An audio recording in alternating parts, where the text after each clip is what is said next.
مرحبا فيكن أحبائي، كيفكن؟ اشتقت لكم كتير. وصفتنا لليوم من الوصفات الجدا لذيذة اللي هي الهريسة. طبعا هي النوع من الهريسة أنا بسميها الهريسة السريعة اللي ما بتحتاج للنقع، بتنعمل خلال 10 دقايق وبتكون جاهزة عندكم بإذن الله. تابعوا الفيديو معي وإن شاء الله رح تعجبكم، ونطرة رأيكم بعد انتهاء الفيديو تحت بالكومنتات. حطوا لايك للفيديو ويلا تنبلش. بداية بدي أحضر لخليط الهريسة. رح استعمل السميد الخشن، هيك بيجي شكله. رح حط كوبين ونصف من السميد الخشن، ما تستخدموا السميد الناعم أبدا، ما بتنجح معكم الوصفة. الكوب اللي أنا مستعملته بيساع 300 مل. رح حط كمان نصف كوب من السكر، سكر الحبيبات العادي، وبضيف له كمان البيكنج باودر، بدي قدر نصف ملعقة صغيرة، وبيكربونات الصوديوم بدي كمان نصف ملعقة صغيرة. بحركهم كلهم مع بعض للمواد الجافة قبل ما أضيف السمنة. رح أضيف هلأ نص كوب من السمنة. اعملوا جهدكم تحطوا سمنة طيبة، لأن السمنة هي يلي بتجيب طعم الهريسة. السمنة اللي أنا مستعملتها هون هي سمنة حيوانية. بفرغ كل الكمية من الكوب بهالشكل، وببلش افركهم بإيدي. هلأ بتشوفوا كيف بهيدي الطريقة، مثل ما واضح بالفيديو. ما بعجنن عجن، لا، بفركهم فرك. بعد ما نفركهم هيك بصير منظرهم مثل الرمل المبلول. حبة السميد بتتفتح معنا وبصير شكله مثل الرمل المبلول. هلأ باخد كاسرول على جنب. رح حضر الخليط السائل. بدي نصف كوب من اللبن الزبادي أو اليوغرت، وكوب من الحليب السائل. طبعا ما بيأثر يكونوا باردين، لأنه نحن بدنا نسخنهم شوي صغيرة، بدنا ندفيهم. حطيت نصف كوب من السكر، عياراتنا كلها بنفس الكوب. بخلطهم مع بعضهم منيح قبل ما ننتقل على الغاز. بسخنهم شوي صغيرة على النار، ما بدي اياه يسخن كتير، لا، بدي اياهم يفتروا تفتير. رح حط عليهم قدر ملعقة صغيرة من الخميرة الفورية وبخلطهم. هلا بسكب الخليط السائل مباشرة فوق السميد، بسكب كل الكمية وبحركهم مع بعضهم بإيدي. الخليط رح يطلع هون عنا سائل. هلأ بتشوفوا كيف منحركهم منيح، بيطلع بهذا الشكل. هيك رح يكون قوامه. هيدي الهريسة السريعة قوامها بتختلف عن الهريسة العادية. هلا صار خليط الهريسة جاهز عندي. رح حضر عندي الصينية يلي بدي ادخلها على الفرن. انا بحب اعمل الهريسة بصينية الالومنيوم، ما بعرف، بحس عن جد بيلبقلها. رح ادهنها بشوية من السمنة، نفس السمنة يلي استعملناها بالخليط. طبعا فيكن تستعملوا اي صينية او اي بايركس متوفر عندكم بالمطبخ، ما في مشكلة ابدا، ورح تنجح معكم. هلا بنزل نصف الخليط الهريسي، بس نص الكمية، وبمدها بإيدي بكعب الصينية. هي دغري بتنمد لأنها سائلة. هلا في خطوة اختيارية أنا حبي أعملها هون، انتو إذا بدكن فيكن ما تعملوها. رح حط قدر ملعقتين طعام من القرفة الناعمة، أو أهلنا بالعراق بسموه الدارسين. ففيكن انتو تحطوا، فيكن لا. وبرشهم على وش الهريسة مثل ما شفتوا بالمنخل، وبرجع بضيف عليهم النص التاني من خليط الهريسة. بحطها بهالشكل.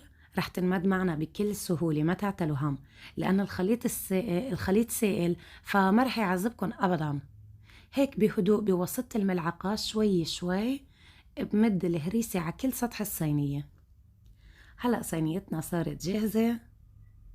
أنا رح بزينها بشوي من الفستق الحلبي، كسرتهم تكسير كبير بوسط السكين. فيكن تضربوها هيك ضربتين خفيف بالفرامة، بتسهلوا عليكم الشغل.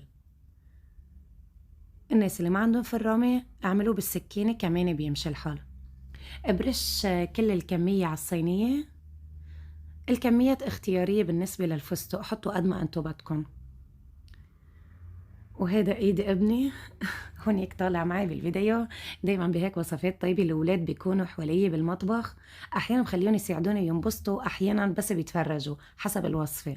هلأ صينيتنا صارت جاهزة تتفوت على الفرن، ما بدها لا نقع ولا تنطروا 24 ساعة أبدا. بتحضروها مباشرة على فرن حامي مسبقا، درجة الحرارة 180، شاعل فقط من الأسفل، بس الأطراف تتحمر وتاخد لون أشقر غامق بشعل من فوق.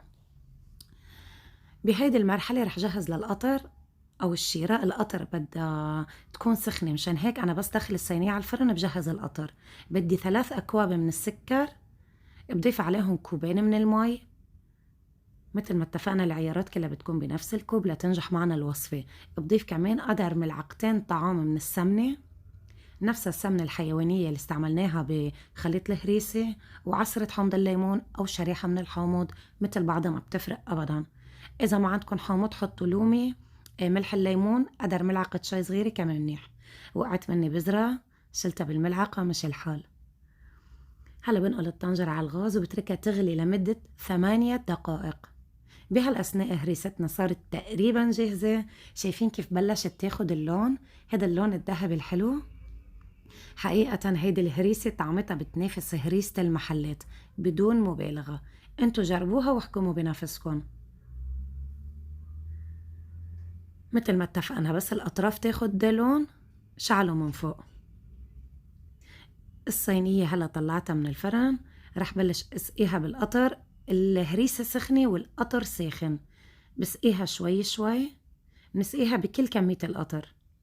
ريحتها لفت البيت، لف ريحة القرفة بالهريسة فوق الوصف. أنا بالنسبة لإلي كتير بحب طعمة القرفة.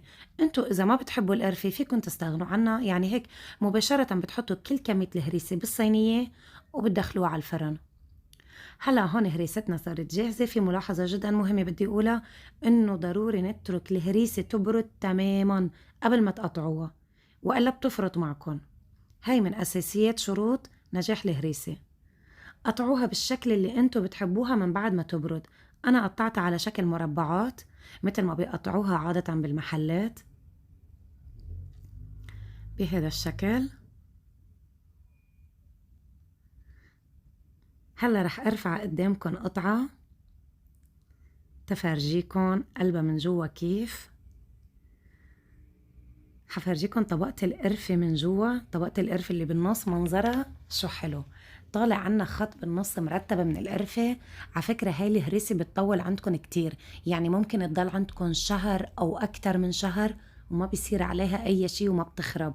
على مسؤوليتي بتضل محافظة على نفس النكهة، وبس أهم شيء احتفظوا فيها بتابروير أو حافظة يكون إلها غطا محكم. بتضل عندكن شهر وشهرين ما بيصير عليها أي شيء. أنا بحب أعمل هيك وصفات من وقت لتاني، ما بحب اشتري هيك نوع من الحلويات من برا نهائيا. بحس إنه خلص أنا عملته شغل إيدي، بعرف نضيف، بعرف حالي شو حاطة فيه مكونات. أهم شي نوعية السمنة. انتو ما بتعرفوا برا شو بيحطوا لكم بالاكل، شو نوعية المكونات اللي بيستعملوها. يعني خاصة السمنة بيجيبوا أسوأ انواع السمنة بيحطوها. فهيك بنعرف حالنا بناكل شي على القليل نضيف ومكونات مضمونة نوعا ما. صحيح فيها سكر، أنا ماني ضدكم، بس هيك نحن عم نشتري هيك أشياء بين الوقت والتاني من برا، فلتا حتى نشتريها بنعملها عنا بالبيت ومنكن ضميريا مرتاحين أكتر. رح دوق هلا قدامكم منه، شوفوا منظرها. واو، شكلها بشهي صراحة، كان طعمها أكتر من رائع. هون حبايب قلبي أنا بينتهي الفيديو تبعي لليوم. بتمنى من كل قلبي تكونوا استمتعتوا وتكونوا استفدتوا. أهم شي تكونوا عم تستفادوا، هيدي هي غايتي أنا من كل الفيديوهات يلي بقدمها. آخر شي بقلكن إياه بحبكن كتير، وملتقانا بفيديو جاي إن شاء الله. باي.